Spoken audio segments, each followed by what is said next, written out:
The phone buzzed against the polished mahogany desk at precisely midnight, and Deanna Whitmore knew, before looking at the screen, that it would be her. He was standing in his penthouse office, overlooking the glittering lights of Chicago, a glass of bourbon untouched in his hand. The city stretched out beneath him like a constellation of earth-bound stars, but none of it compared to the anticipation he felt when Willow's name appeared on his screen. "You're still awake." Willow Olson's voice came through warm and slightly breathless, like she'd been hurrying. "I was worried you'd already be asleep." "Not a chance," Deanna replied, settling into the leather chair behind his desk. "I've been waiting for your call all day. How was the gallery opening? Overwhelming? Wonderful? Terrifying?" She laughed, that melodic sound that had become his favorite music over the past 6 months. "3 pieces sold tonight. I still can't believe it. People actually want my paintings hanging in their homes."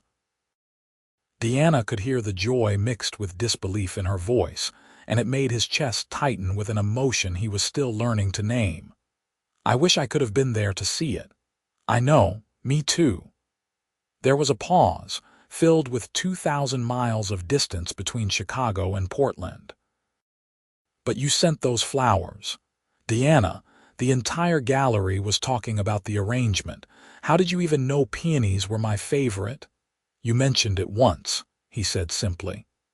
"2 months ago, when we were talking about your grandmother's garden." The silence that followed was different this time, heavier with meaning. Deanna had built his fortune in commercial real estate, acquiring and developing properties across the Midwest with a ruthless efficiency that had earned him both respect and caution in business circles. He remembered every contract detail, every negotiation point, every clause that needed attention. But remembering Willow's favorite flowers felt nothing like business. It felt like breathing. "You remembered that," she said softly, and he could picture her smile, the way her green eyes would light up, how she'd tuck that strand of auburn hair behind her ear. "I remember everything you tell me, Willow." They had met in the most unlikely way possible, through a misdirected email. Deanna had been trying to reach a contractor named William Olson about a property renovation in Milwaukee. Instead, his message had gone to Willow Olson, an artist in Portland who'd responded with confused amusement. Rather than simply correcting the error, something had compelled him to apologize personally. That apology had turned into a conversation. That conversation had turned into daily emails. The emails had become phone calls. And now, 6 months later, Deanna found himself staying up past midnight just to hear her voice. "Tell me about your day," Willow said.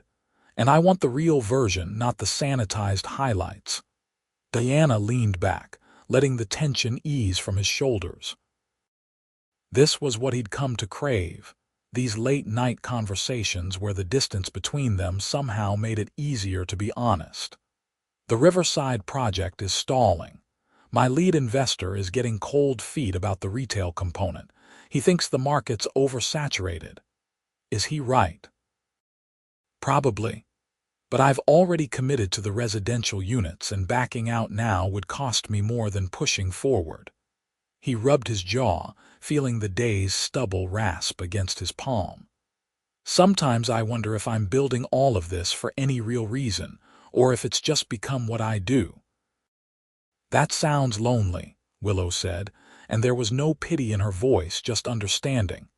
"It was," Deanna admitted, "before you accidentally received my email about foundation repairs and zoning permits." She laughed again, but it was softer this time. "Best wrong number ever." Though technically it was a wrong email. "Best mistake I ever made," he corrected, not fixing the error immediately. They talked for another hour about everything and nothing.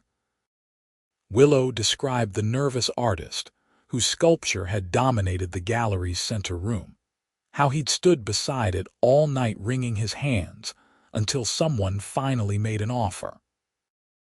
Deanna told her about his youngest sister's upcoming wedding, how she'd somehow roped him into giving a speech despite his hatred of public speaking. "You run a company with over 200 employees," Willow pointed out. "You give presentations to investors for millions of dollars. But a wedding toast scares you. Those are business. This is personal." Deanna stood, walking to the window again. "It's different when it matters." Another loaded silence, and he knew she was thinking the same thing he was.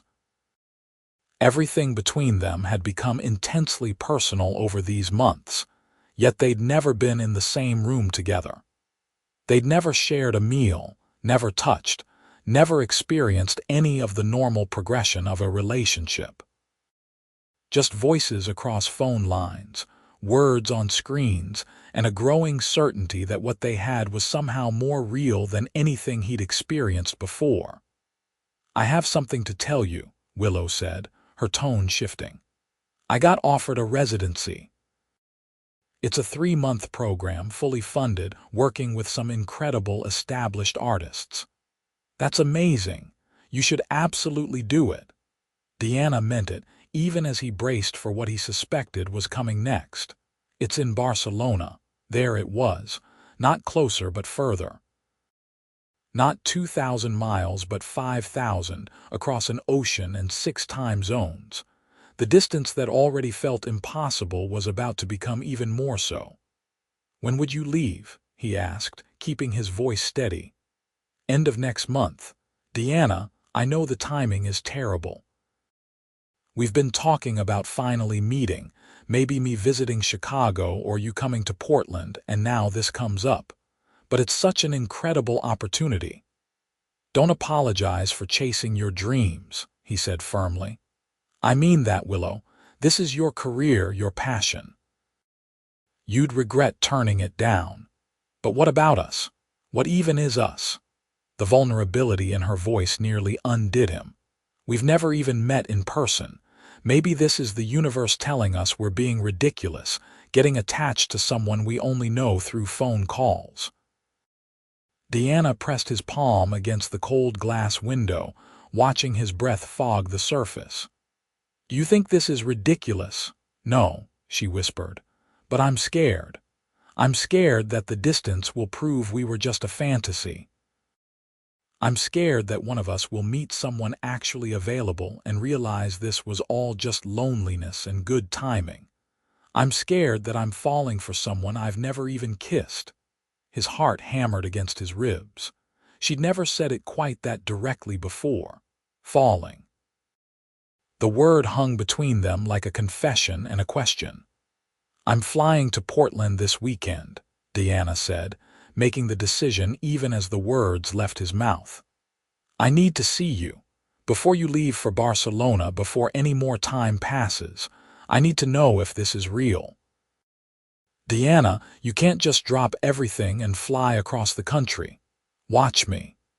He was already pulling up his calendar on the computer, scanning for what could be moved or canceled. "I own the company, Willow. That has to be good for something. I can take one weekend." "What if we meet and it's awkward? What if we've built this up so much in our heads that reality can't possibly match it?" "Then at least we'll know," he said.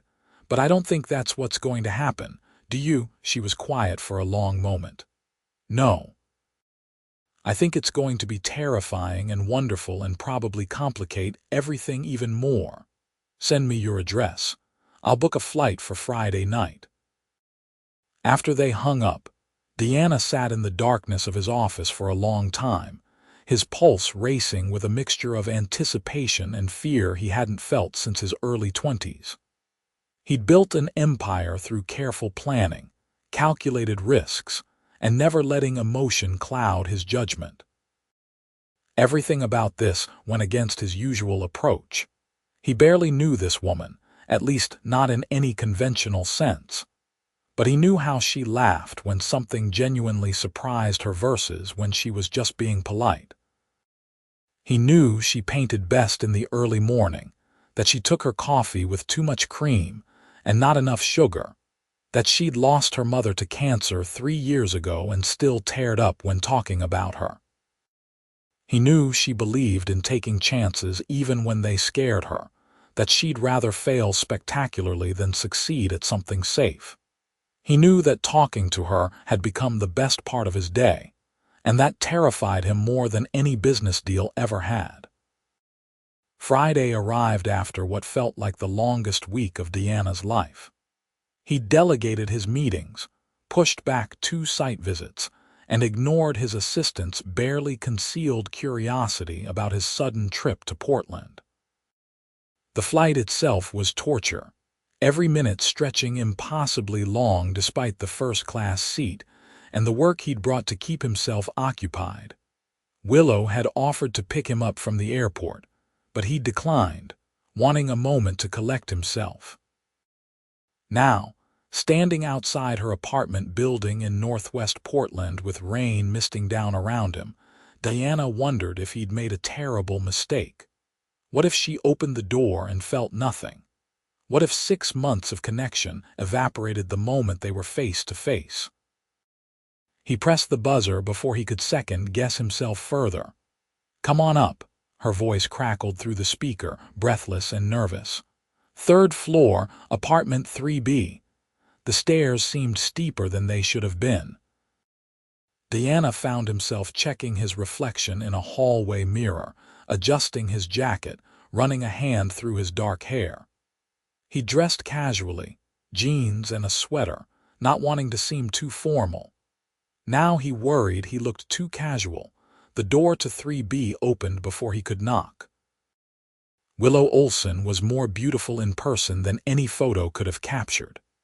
She stood in the doorway, wearing paint-stained jeans and an oversized flannel shirt, her auburn hair pulled back in a messy bun, her green eyes wide and uncertain. She was shorter than he'd expected, barely reaching his shoulder, but there was nothing diminutive about the way she looked at him. "Hi," she said, and that was all it took. Her voice, the same voice he'd been listening to for months, now attached to a real person standing close enough to touch. "Hi," Deanna replied, and then they were both laughing, the nervous energy breaking like a wave. "This is so weird," Willow said, stepping back to let him in. "You're really here. You're actually standing in my apartment." "You have paint in your hair," he said, noticing the streak of blue near her temple. She reached up self-consciously. "I was working this morning, trying to keep busy so I wouldn't drive myself crazy waiting. I probably should have showered again." "Don't." The word came out more intense than he'd meant it. "You're perfect." The apartment was small but filled with light, even on this gray Portland day. Canvases lined the walls, explosions of color and emotion that took his breath away. He recognized the style from the photos she'd sent, but seeing her work in person was entirely different. These weren't just paintings. They were pieces of her soul made visible. "These are incredible," Deanna said, moving closer to study a large abstract piece that seemed to capture the feeling of storms rolling across prairies. "Is this the one you were working on when we first started talking? You remember that too?" Willow wrapped her arms around herself, watching him. "Yes, I finished it about a month ago. It's called Waiting for Something." He turned to look at her. "Waiting for what?" "I didn't know when I painted it." She met his eyes. "I think I do now." The air between them felt charged, heavy with months of anticipation, and the surreal reality of finally being in the same space. Deanna wanted to close the distance, to pull her into his arms and find out if holding her felt as right as talking to her did. But something held him back, some instinct that they needed to ease into this. "Are you hungry?" Willow asked, clearly feeling the same tension. "There's this Vietnamese place down the street that's amazing. We could walk if you don't mind the rain. I'd like that." They walked through the drizzle, close but not touching, both hyper-aware of the other's presence. The restaurant was small and warm, condensation fogging the windows and the scent of pho and lemongrass heavy in the air. They ordered too much food and barely touched any of it, too busy talking and watching each other, cataloging all the small details that phone calls couldn't convey. "You have a scar," Willow said, reaching across the table without thinking, her fingers nearly brushing his left eyebrow. She stopped herself just before making contact, pulling back. "Sorry, I didn't mean to just." "Construction accident when I was 23, Deanna said, leaning forward to close the gap she'd created. "I was on site, being young and stupid, not wearing proper protection when a cable snapped. Could have been much worse." This time when she reached out, she didn't stop. Her fingertips traced the thin white line through his eyebrow, feather light and devastating. "Does it still hurt?" "No." His voice came out rougher than intended. "But that does." "Does what? You touching me?" "Not painful, just intense." Willow's hand stilled but didn't pull away. "Good intense or bad intense, Willow?" He turned his head slightly, pressing his cheek into her palm. "I've been thinking about what it would be like to touch you for 6 months. There's nothing bad about this." She drew her hand back slowly, but she was smiling. "We should probably actually eat something. I spent an hour on the phone with my best friend this morning, getting a lecture about taking strange men to my apartment." "Strange men with real estate portfolios and verifiable LinkedIn profiles," Deanna said wryly. "She made me promise to text her every hour to prove you hadn't murdered me." Willow picked up her chopsticks, finally taking a bite of her vermicelli bowl. "I told her that was ridiculous, that I'd been talking to you long enough to know you weren't a serial killer." "How did she respond to that?"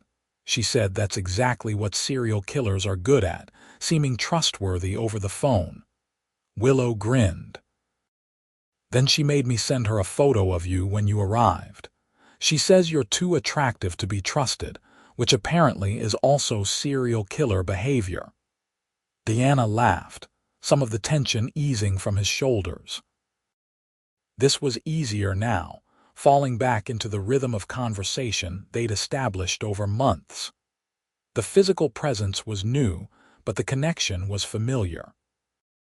They spent hours in that restaurant, long after they'd finished eating, until the owner started giving them pointed looks about the dinner rush approaching. Outside, the rain had intensified into a proper downpour, and they huddled under the awning trying to decide their next move. "My hotel is about 20 minutes from here," Deanna said, very aware of the implications of any suggestion he made. "But I'm not ready for this day to be over." "Come back to my place," Willow said. "We can open some wine. You can tell me more about your terrifying sister's wedding, and we can be dry instead of soaking wet." Back in her apartment, Willow changed into dry clothes while Deanna examined her paintings more closely. There was one smaller canvas that caught his attention, tucked partially behind a larger piece. It showed a figure standing at a window, phone pressed to their ear, painted in deep blues and purples with touches of gold highlighting the scene. "That's not for sale," Willow said, emerging from her bedroom in soft gray sweatpants and a faded art school sweatshirt. She'd let her hair down and it fell in damp waves around her shoulders. "It's beautiful," Deanna said. "Is it you?" "It's loneliness," she said quietly, coming to stand beside him. "But also hope. I painted it about a month into us talking. When I started to realize that our conversations were becoming the part of my day I looked forward to most." He turned to face her fully. "I know exactly what you mean. My assistant started commenting on how I'd rearranged my entire schedule around making sure I was free when you usually called. Your assistant knows about me. Half my office probably knows about you by now. I'm not exactly subtle when I'm happy." Deanna reached out, tucking that errant strand of hair behind her ear the way he'd imagined doing 100 times. "You make me happy, Willow. These past 6 months, getting to know you, It's been the best thing to happen to me in longer than I can remember." She leaned into his touch. "I'm still scared. About Barcelona, about the distance, about whether this can actually work." "So am I," he admitted. "I've spent my whole adult life building things, creating something stable and permanent. This feels like the opposite of that. Like jumping off a cliff and hoping I'll figure out how to fly on the way down." "That's a very romantic way of describing potential disaster," Willow said, but she was stepping closer, or potential everything. Deanna's hand moved from her hair to cup her cheek, his thumb tracing her cheekbone. "I'm not good at this, at being vulnerable or taking chances on things I can't control, but I think you're worth being terrified for, Deanna." His name was barely a whisper on her lips. "Can I kiss you?" he asked, needing explicit permission, needing to know she wanted this as much as he did. "I've been waiting for you to ask since you walked through my door," she said. And then his mouth was on hers and nothing else mattered. Kissing Willow felt like confirmation of everything he'd hoped for, every instinct that had told him what they had was real. She tasted like rain and coffee and possibility. Her hands fisted in his sweater, pulling him closer as his arms wrapped around her waist, eliminating any remaining distance between them. The kiss deepened, months of anticipation and longing pouring into this single moment of connection. When they finally broke apart, both breathing hard, Deanna rested his forehead against hers. "That was worth the wait. That was worth every mile between us," Willow corrected, her fingers still tangled in his sweater. "But it also makes everything more complicated." "I know." He pressed a softer kiss to her forehead, then her temple, reluctant to let her go now that he finally had her in his arms. "But we'll figure it out. Barcelona is 3 months I can visit. We can make it work." "You can't fly to Barcelona every weekend, Deanna. That's insane." "Why not?" "I have the money and the frequent flyer miles." He was only half joking. "Or you could come to Chicago when you have breaks, or we meet somewhere in between." Willow pulled back enough to look at him properly. "You're serious? You really think we can do this?" "I think I've already been doing this for 6 months, and now that I know what kissing you feels like, there's no way I'm stopping." Deanna caught her hand, lacing their fingers together. "Unless you don't want to. If this weekend proves that what we had was better as just phone calls and emails, then I'll respect that. But Willow, I don't think that's what's happening here." She squeezed his hand. "No, that's definitely not what's happening here. If anything, this is so much more intense than I expected." Like the anticipation was already overwhelming, but the reality is somehow even bigger. They spent the rest of the evening curled up on her worn couch, talking and kissing and gradually adjusting to the miracle of physical presence. Deanna learned that Willow fit perfectly under his arm, that she played with his fingers when she was thinking deeply about something, that her laugh felt even better when he could feel it against his chest. "Tell me about your family," Willow said, her head resting on his shoulder. "You've mentioned your sisters, but I want the full picture." Deanna ran his hand up and down her arm absently, enjoying the simple pleasure of being able to touch her. 3 younger sisters. Emma's the one getting married next month. She's a veterinarian and perpetually optimistic about everything. Sophie's in law school, terrifyingly smart and competitive. And Lily's the baby still in college, studying environmental science and giving me grief about my carbon footprint. They sound wonderful. Do they know about me? Emma does. She's the only one I've told directly, but I'm sure she's informed the others. My sisters don't keep secrets from each other. He pressed a kiss to the top of her head. What about your family? You've mentioned your father, but not much else. It's just Dad and me now, Willow said quietly.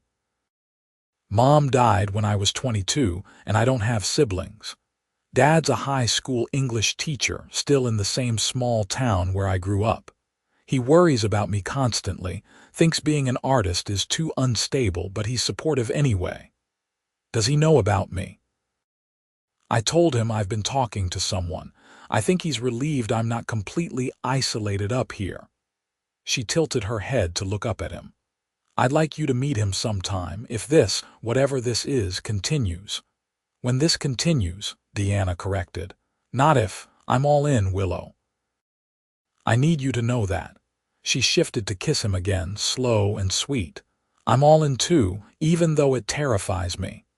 The weekend passed too quickly, hours blurring into moments.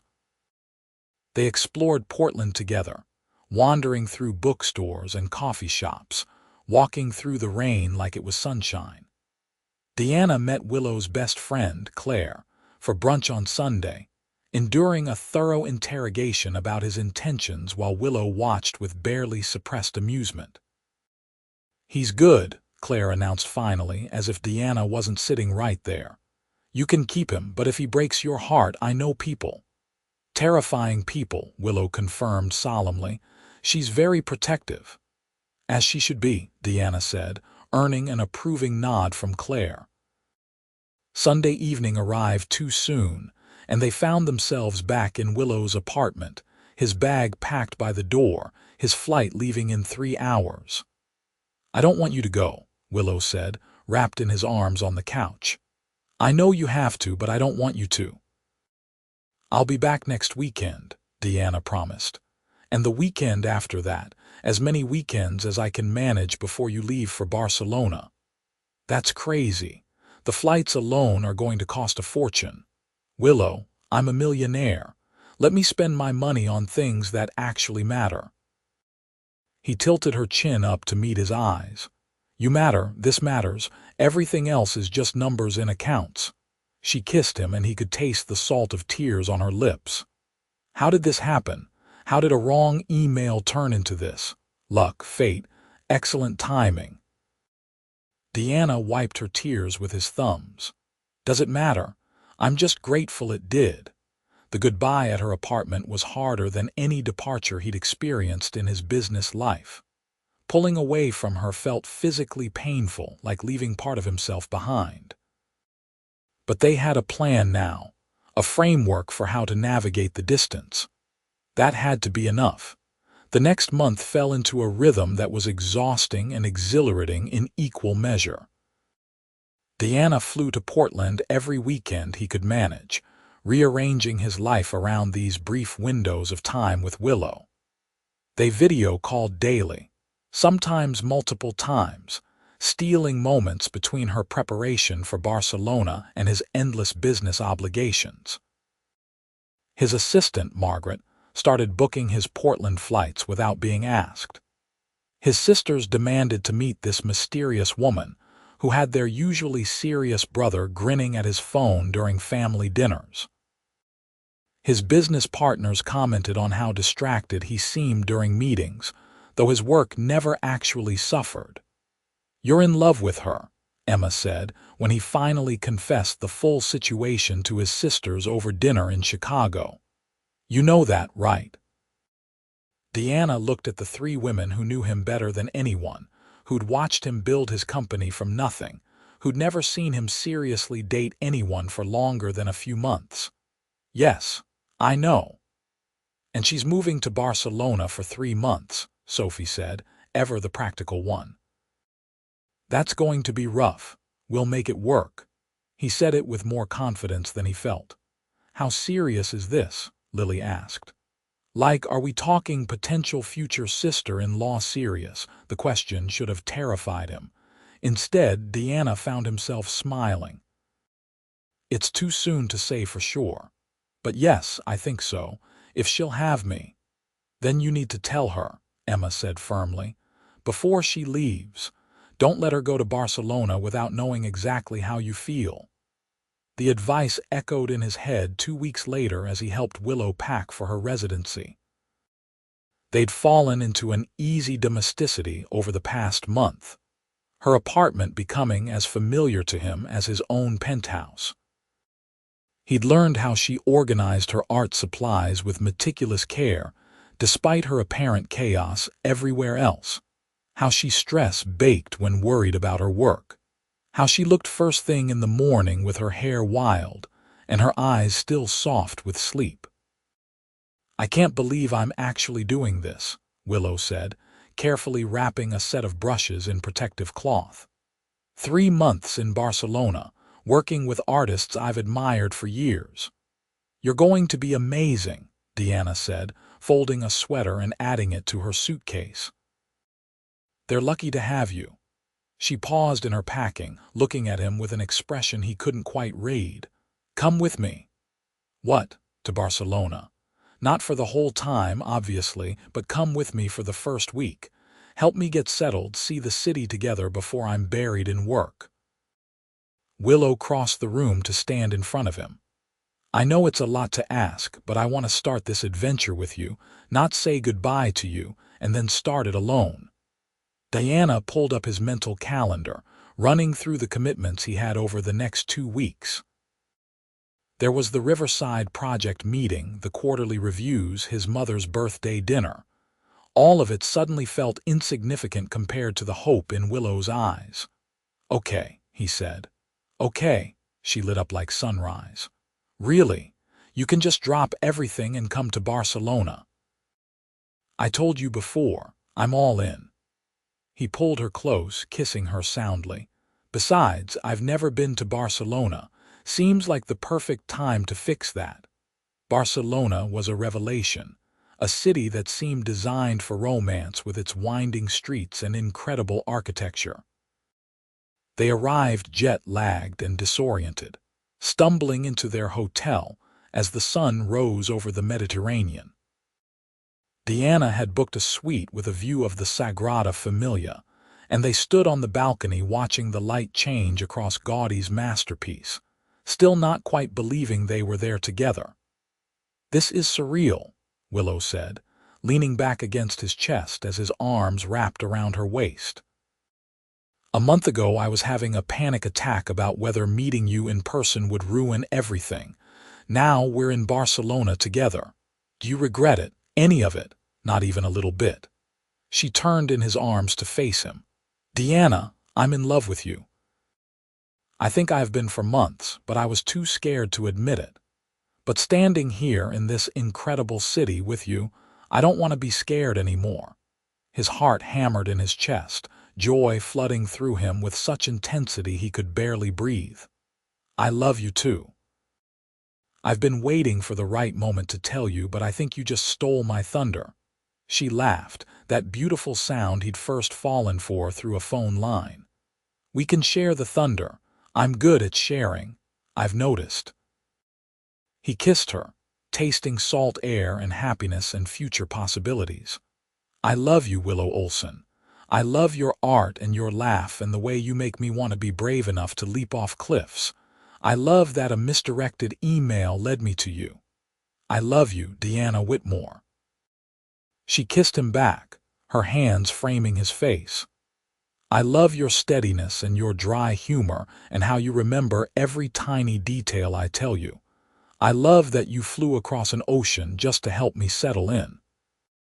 They spent the week exploring the city hand in hand, helping Willow get oriented at the residency studio, sampling tapas in Gothic Quarter restaurants, and staying up late talking on that balcony overlooking the Sagrada Familia. The time felt both endless and far too short, a bubble of perfection that Deanna wanted to preserve forever. The night before his flight back to Chicago, they lay tangled together in the hotel bed, neither wanting to sleep and waste their remaining hours. 3 months, Willow said quietly. "That's only 12 weeks. It's nothing compared to forever." "Forever." Deanna propped himself up on one elbow to look at her properly. She met his gaze steadily. "I know it's fast. I know we've only been together, really together, for about 6 weeks. But Diana, when I think about my future, you're in every version of it.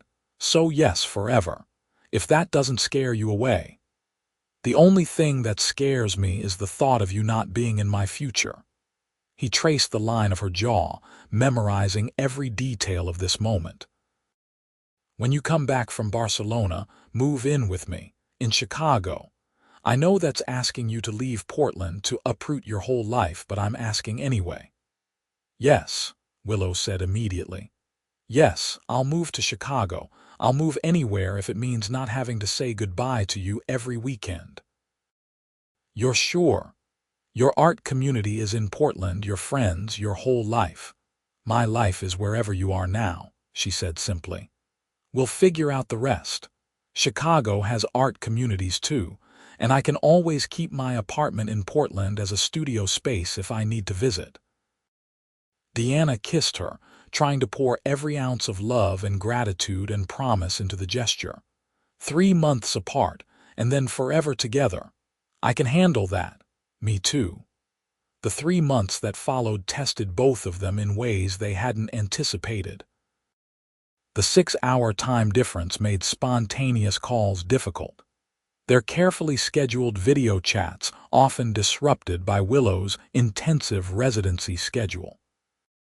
Deanna threw himself into work, finally moving forward aggressively on the Riverside project and starting plans for a new development in Detroit. But they sent voice messages throughout the day, little audio snapshots of their lives. Deanna would record observations about absurd meetings or his sister's wedding planning drama.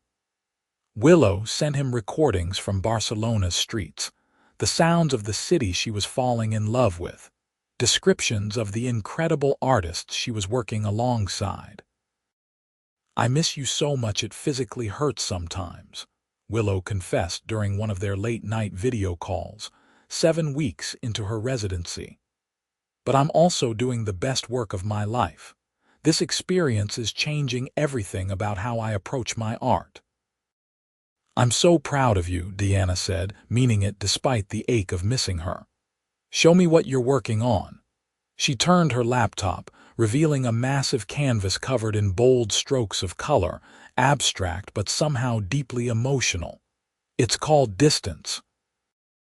It's about longing and connection, and how sometimes the space between people can make them understand each other better. It's breathtaking.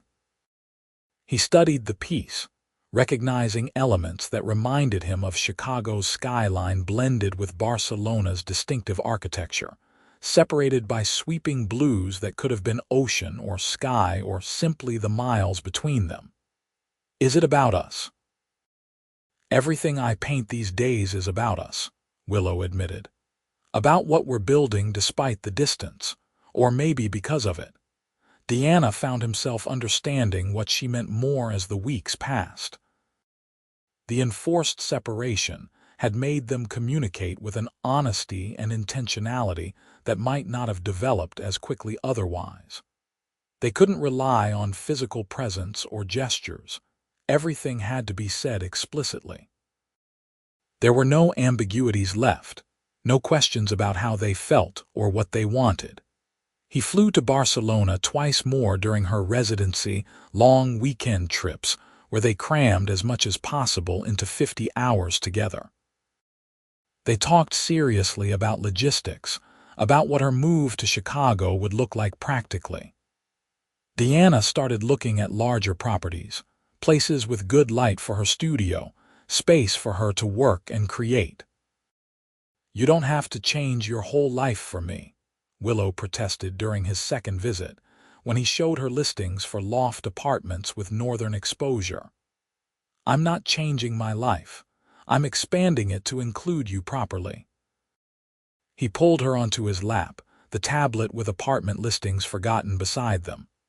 Besides, the penthouse was always too much space for one person. I want a home, Willow, with you. That means making sure you have what you need. I need you, she said, kissing him softly. Everything else is just details. The final month of separation crawled by, every day feeling longer than the last. Emma's wedding provided a welcome distraction, and Diana found himself actually enjoying giving the toast, talking about love and commitment and taking chances on things that matter. His youngest sister caught the bouquet and immediately pointed it at Diana with a knowing look that made the entire room laugh. "When are you going to propose?" Sophie asked afterward, cornering him at the reception. "You've been carrying a ring box in your jacket for the entire wedding." Very subtle. Diana didn't bother denying it. "When she gets back, when the timing feels right." "The timing is never perfect," Emma said, flushed and happy in her wedding dress, her new husband dancing with his mother nearby. "You just have to jump and trust you'll land together." 2 weeks later, Diana was at O'Hare International Airport, pacing the arrivals area and checking his phone obsessively, even though he knew Willow's flight status. 3 months had felt like years, and now that she was minutes away from landing, he could barely contain the energy thrumming through him. Her text came through as he was checking the arrivals board for the 10th time. "Landed. Getting luggage now. I can't believe this is real." "I'm here waiting," he sent back. "I love you. I love you too. So much." When Willow finally emerged through the arrivals gate, pulling an overstuffed suitcase behind her and looking exhausted and beautiful, Diana had to physically restrain himself from running toward her. Then she spotted him, her whole face lighting up, and she abandoned her suitcase to sprint the remaining distance. He caught her easily, lifting her off her feet and spinning them both around, not caring about the other travelers or the spectacle they were making. "You're here. You're finally here." "I'm home," Willow corrected, her legs wrapped around his waist, her hands in his hair. "You're my home, Diana." He kissed her there in the middle of the airport, 3 months of longing and love and pure relief pouring into the connection. She tasted like airplane coffee and chapstick and coming home after a long journey. "Perfect. How was the flight?" he asked when they finally broke apart, setting her back on her feet but keeping his arms around her. "Endless. Terrible. The longest 8 hours of my life." She was grinning despite her complaints. "But I'm here now, and I'm not going anywhere ever again. Except maybe back to your suitcase before security confiscates it for being abandoned." They retrieved her luggage, Diana insisting on handling everything despite her protests, and made their way to his car. The drive to his penthouse, soon to be their penthouse, felt surreal. Willow kept reaching over to touch his arm, his hand, his leg, as if reassuring herself he was real. "I kept having anxiety dreams that I'd come back and you'd have changed your mind," she confessed as they rode the elevator to his floor. "That the distance would have given you perspective and you'd realize this was all too complicated." "Never." Diana unlocked the door, then turned to look at her seriously. "Willow, these 3 months proved the opposite. They proved that distance doesn't diminish what we have. If anything, it made me more certain." He'd spent the past week transforming the penthouse. Her paintings, the ones she'd shipped ahead, now hung on previously bare walls. He'd converted the second bedroom into a studio space, installing professional lighting and storage for her supplies. Fresh flowers, peonies obviously, filled vases throughout the apartment. Willow walked through slowly, taking in all the changes, tears streaming down her face. "You did all this for me. I did this for us." Diana came up behind her, wrapping his arms around her waist. "I want you to feel like this is your home too, not just my place that you're living in." She turned in his arms, kissing him through her tears. "I love you so much. How did I get so lucky? Wrong email address," he reminded her, making her laugh. "Best technological error ever made." They spent the evening reconnecting, talking about everything and nothing, relearning the rhythms of being together in person instead of across screens. Diana ordered from her favorite Thai place in Portland, which he discovered also had a location in Chicago. They ate on the couch, Willow curled against his side, both unwilling to have any distance between them. "I have something for you," Deanna said when they'd finished eating, his heart suddenly racing with nervous energy. "You've already given me so much. The studio, the flowers, this whole beautiful space. This is different." He pulled the small velvet box from his pocket where it had been living for the past month. "I was going to wait, let you settle in, make sure you were happy here. But I've never been good at waiting when I'm certain about something." Willow's eyes went wide, her hand flying to her mouth. "Deanna." He slid off the couch to kneel in front of her, opening the box to reveal the ring he'd spent weeks selecting. A simple platinum band with a single perfect diamond, elegant and timeless. "Willow Olson, 6 months ago you accidentally received an email meant for a contractor.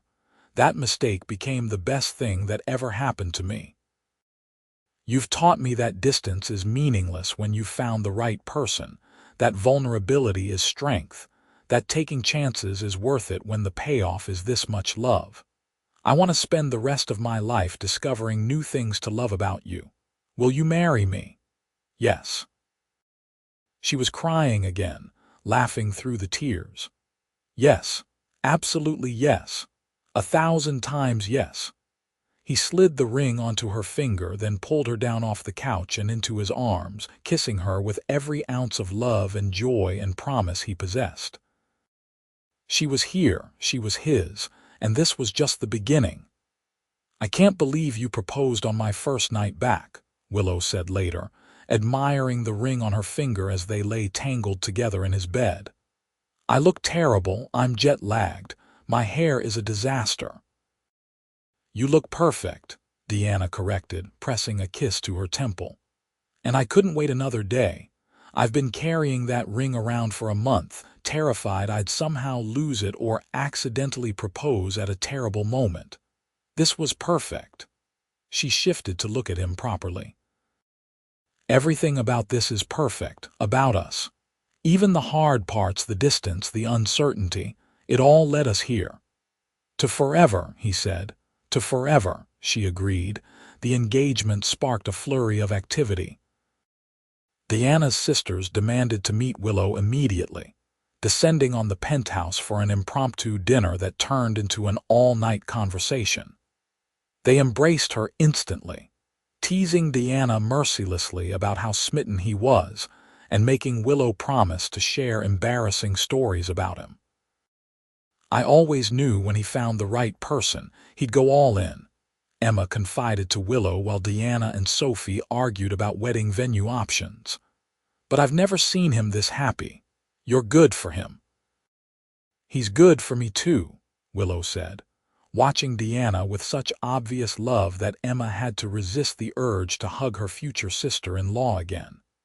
They decided on a small wedding, just family and close friends, in the spring.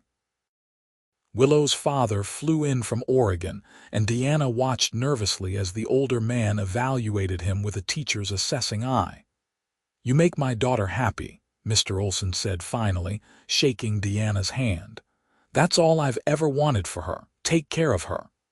"Always," Deanna promised. "She's the best thing that ever happened to me." The wedding took place in a renovated warehouse space that Willow had fallen in love with. High ceilings and incredible natural light, perfect for the intimate ceremony. Deanna's hands shook as he slid the wedding band onto Willow's finger, overwhelmed by the enormity of this commitment and how right it felt.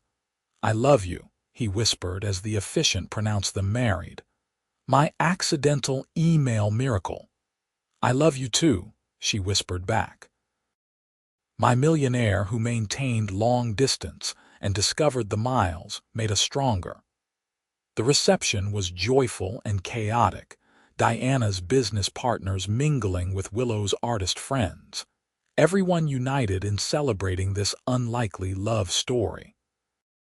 During their first dance, Deanna pulled Willow close and marveled at how far they'd come. "Regrets?" he asked, only half joking. "Not even one," she said firmly. "This is everything I didn't know I was waiting for." A year later, they bought a house together. a renovated factory with soaring windows and enough space for both a proper art studio and a home office. Willow's career had exploded after the Barcelona residency, galleries across the country now featuring her work. Deanna had started a foundation focusing on affordable housing, using his development expertise for social good instead of just profit. "We should get a dog," Willow announced one Saturday morning, curled up on the couch in their sun-filled living room. "This house needs a dog." "We should have a baby," Deanna countered, the words surprising him even as he said them. "Not right now necessarily, but eventually. I want a family with you." She looked up at him with shining eyes. "Really? You want kids? I want everything with you," he said simply. "The whole messy, complicated, beautiful adventure." "Then let's do it all," Willow said. "The dog, the babies, the whole chaotic family experience, you're sure? I've never been more certain of anything." She kissed him softly. "Well, except maybe answering that first misdirected email. That's still the best decision I ever made." 2 years after their wedding, Willow gave birth to their daughter on a snowy December morning. Deanna held the tiny, perfect human and felt his entire world shift on its axis. "She's beautiful," he said, unable to look away from the baby sleeping in his arms. "She looks like you." "She has your eyes," Willow countered, exhausted but radiant in the hospital bed. "What should we name her?" They debated names for months, unable to agree on anything that felt right. But looking at his daughter now, Deanna knew exactly what her name should be. "Hope," he said. "Because that's what you gave me when I needed it most. Hope that I could find this kind of love. Hope that distance didn't matter when you'd found the right person. Hope for a future I didn't know I wanted until I met you." Willow started crying, happy tears streaming down her face. "Hope Whitmore. It's perfect. She's perfect." Life settled into a new rhythm, chaotic and exhausting and more fulfilling than Deanna could have imagined. Their house filled with the sounds of a baby, then a toddler, then a little girl learning to paint alongside her mother. Deanna scaled back his work hours, prioritizing family time over acquisitions. "You've changed," his business partner commented during a meeting when Deanna left early to make Hope's preschool art show. "Not in a bad way, just different than the driven workaholic I used to know." "I finally figured out what actually matters," Deanna said, gathering his things. "And it's not another development deal or property acquisition. It's not missing my daughter showing me the painting she made of our dog." That evening, watching Willow help Hope add finishing touches to a watercolor, Deanna thought about the journey that had led them here. A wrong email address, thousands of miles of distance, months of uncertainty, all of it necessary to bring them to this moment of domestic perfection. "What are you thinking about?" Willow asked, catching his contemplative expression. "How lucky we are," he said honestly. "How different my life would be if I'd simply deleted that first email instead of responding." "The universe knew what it was doing," she said, coming over to kiss him while Hope painted contentedly. "Even when we didn't." Years passed in a blur of school plays and gallery openings, family vacations and quiet Sunday mornings. They had another baby, a son they named after Willow's father, who'd passed away peacefully in his sleep shortly after Hope's 3rd birthday. Deanna's company continued to grow, but he maintained strict boundaries about work-life balance, unwilling to sacrifice time with his family. On their 10th wedding anniversary, Deanna took Willow back to Barcelona, leaving the kids with his sisters for a week of recreation and reconnection.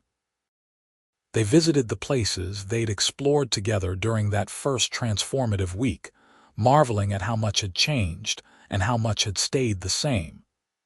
"You ever wonder what would have happened if we hadn't worked?" Willow asked one evening, sitting on a balcony overlooking the Mediterranean. "If the distance had been too much, or meeting in person had been disappointing." No, Deanna said honestly. Because from that very first email exchange, I knew there was something different about you. The distance didn't create what we have. It just proved that what we had was strong enough to survive anything. The miles brought us closer, Willow said softly. That sounds impossible, but it's true. Being apart forced us to really communicate, to build something deeper than just physical attraction or convenience. Best wrong email I ever sent, Deanna said, pulling her into his arms. Best accidental love story ever written. Ours isn't a story anymore, she corrected, kissing him as the sun set over Barcelona. It's a life. A beautiful, messy, perfect life we built together across 2,000 miles and 10 years of love. To the next 10, he said, raising his wine glass.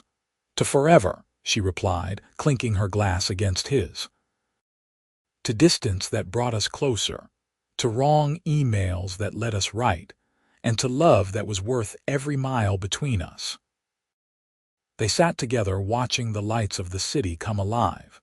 Two people who'd found each other against improbable odds and built something extraordinary from patience and persistence and unwavering faith. The distance that could have destroyed them had instead forged a bond nothing could break. And every mile they'd traveled, separately and together, had led them exactly where they needed to be. Home, in each other's arms, with a future full of promise stretching out before them like the Mediterranean Sea, vast and beautiful and infinite with possibility.